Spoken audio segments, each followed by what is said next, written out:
Good morning children, welcome to chapter 6 Early Civilizations part 6. In previous videos we discussed about early civilizations, about Indus Valley civilization, Vedic literature and classification of Vedic period, about early Vedic period. In this video you are going to learn about later Vedic period. The period of Vedic civilization 1500 to 500 BCE is divided into early Vedic period, later Vedic period. So total 1500 to 500 BCE, it is the Vedic civilization period. BCE full form before common era, and early Vedic period 1500 to 1000 BC. BC means before Christ, and later Vedic period 1000 to 600 BC.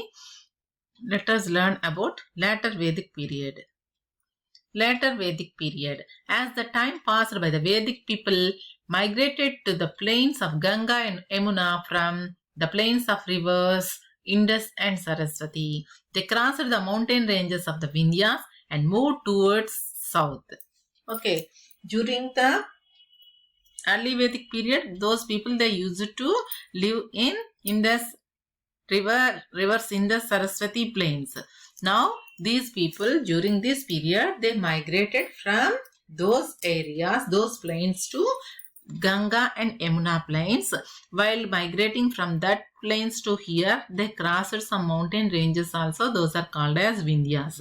Let us look at in map of India. See, here river Indus is there. Here river Saraswati is there. Here some plains are there. There only those early Vedic people used to live, and they crossed some Vindhya mountain range and they migrated to here Yamuna, Ganga. Here river Yamuna, river Ganga. Here some plains are there. Present day we are calling for those plains are northern plains. Those are very fertile lands.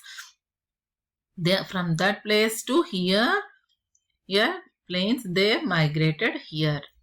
During the later Vedic period, those people, they migrated from the plains of Indus and Saraswati rivers. Here Saraswati river, here Indus river, and they crossed the mountain range of Vindhyas. Here Vindhya mountain range is there. They crossed and moved towards south, and here they migrated to river Ganga and Yamuna is here. Here some plains are there. To here they migrated from that area. Understand, children? Now political changes. During the later Vedic period, the king became more powerful, and even Sabha and Samiti lost their importance. The scope of the king was widened. The kingship became hereditary. The kings performed rituals like Astamedha and Rajasuya to expand their kingdom. That means early Vedic period, so much difference is there from early Vedic period to later Vedic period. Here during the later Vedic period, the king became more powerful, and the Sabha and Samiti, they lost their importance, and the king scope also was widened, and the kingship became hereditary. Hereditary means after the king, his son only will become king, like that. From that family only, sons like that, those people only can become kings. But during the early Vedic period, really the person who has so much bravery, who has skill, who has intelligence, who has the skill of war, that means who can do fighting well, who is very more powerful, he only used to become king. But in the later Vedic period, it became hereditary, and the kings also used to perform some rituals like Astamedha and Rajasuya. So those yajnas and yagas, they used to perform, and for what? To expand their kingdom. In social changes, the ashrama system started. The ashrama system of brahmacharya, grihastha, vanaprastha and sannyasa started during this period. In later Vedic period, ashrama system started. What is that? Brahmacharya. Okay, that means student life. Okay, grihastha means household, and that means household life. Vanaprastha, retired life, and sannyasa, who will live from their houses, and they leave all their relationships, and always they use it to preach good things. That means the people who can become sannyasis. Okay, that means renunciate. That is called as sannyasa. Like that, the total life of the man divided into 4 stages: brahmacharya, grihastha, vanaprastha, and sannyasa. So during this later Vedic period, this ashrama system also started, and the position of women was lowered. The varna system came into existence. See, so many changes occurred from the early Vedic period to later Vedic period. In early Vedic period, the women, they used it to have so much respect and power. But here, they lost their power. That means position of women was lowered. And Varna system also came into existence. Varna system means the society is divided into so many castes. So some high caste, some low caste, like that. That Varna system also came into practice. Child marriages and sati started during this period. Child marriages means in the childhood only, for the small girls and boys, they use it to do marriage. That is only called as child marriage. And sati. Sati means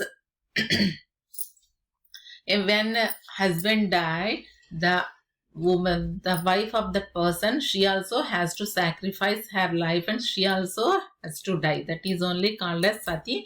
That practice also started during this later Vedic period. And polygamy started among aristocrats and kings during that period. Aristocrats means noble, from those noble families. Some people from kings families, those who has more money, those persons are called as aristocrats. And polygamy also started among these aristocrats and kings.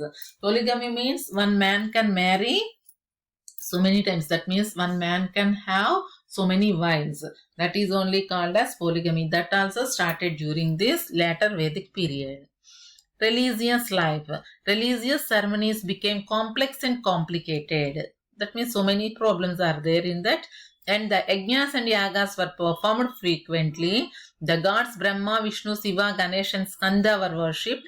Like that, the goddesses Lakshmi, Saraswati, Parvati, and other deities got importance during this later Vedic period. If you observe and if you think, so many modifications, so many things occurred from early Vedic period to later Vedic period. Epics. The Ramayana and the Mahabharata are two great epics. These two great epics have guided the life and the art of Indian life. The Ramayana, also known as Adikavya, was written by Maharshi Valmiki in Sanskrit. The Ramayana depicts Rama as an ideal ruler, ideal brother, ideal son, etc. Sita stood as an ideal woman. In Ramayana, this is the story of Rama, and he is an ideal ruler. That means he used to be very good ruler, like that, good brother and good son also. Like that, Sita also stood as an ideal woman. That means to whom we have to follow. That is only called as ideal. Okay. The Mahabharata was written in Sanskrit by says Vedavyasa. The Mahabharata is a victory of Dharma over Adharma. So that means in the Mahabharata, they narrated the story of Kauravas and Pandavas. And what is the story? Victory of the Dharma against over the Adharma. That means Kauravas, the Pandavas, you know the story about the Kauravas.